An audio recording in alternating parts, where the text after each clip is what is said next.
दोस्तों किसी ने सच कहा है, हुनर तो सबके अंदर होता है, फर्क सिर्फ इतना है कि किसी का छिप जाता है तो किसी का छप जाता है। हेलो दोस्तों, मैं नैन्सी ठाकुर। दोस्तों आज फिर हम आपके सामने एक स्टोरी लेकर आए हैं।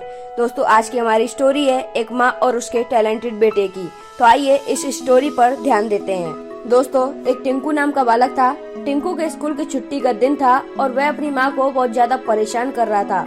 उसकी माँ सुनीता एक बुक पढ़ रही थी, लेकिन टिंकू बार बार उनको परेशान कर रहा था। टिंकू का दिमाग बहुत ही तेज था और वह हमेशा कुछ न कुछ किया करता था। आज वह अपनी माँ से बहुत ज्यादा सवाल पूछ रहा था कि माँ ये क्या होता है और कैसे बनता है। उसकी माँ बहुत ही ध्यान से किताब पढ़ रही थी, लेकिन टिंकू के बार बार सवाल करने पर वह परेशान हो रही थी। उन्होंने सोचा कि इसे कैसे बिजी करूं। तभी पास में रखी एक बुक पर उनकी नजर पड़ी और उन्होंने उठाकर देखा तो उस पर एक नक्शा बना हुआ था। उन्होंने उस नक्शे को कई भाग में फाड़ दिया और टिंकू को बुलाया और बोली, टिंकू तुमको एक काम करना है। टिंकू बहुत खुश हुआ और बोला, बताओ माँ क्या काम करना है। उसकी माँ बोली कि तुमको ये फटा हुआ नक्शा फिर से जोड़ना है, क्या तुम यह कर पाओगे।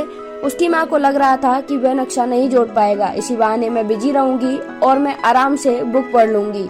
उसकी माँ बुक पढ़ने लगी और टिंकू अपने काम में लग गया। लेकिन ये क्या, 10 मिनट बाद टिंकू फिर वापस आ गया और बोला, माँ देखो मैंने नक्शा जोड़ दिया। उसकी माँ ने बोला, सही से किया है ना। टिंकू बोला, हाँ माँ आप देख लो। जब उसकी माँ ने देखा तो नक्शा एकदम सही जगह पर था और एकदम सही जुड़ा था। यह देख टिंकू की माँ हैरान हो गई और पूछने लगी कि बेटा आपने ये कैसे जोड़ा। तो टिंकू बोला, माँ जो आपने नक्शा दिया था उसके पीछे एक कार्टून बना हुआ था और मैंने उस कार्टून को देखकर जोड़ दिया। यह सुनकर उसकी माँ बहुत खुश हुई और वह समझ गई कि उसका बेटा बहुत ही दिमागदार और चालाक है।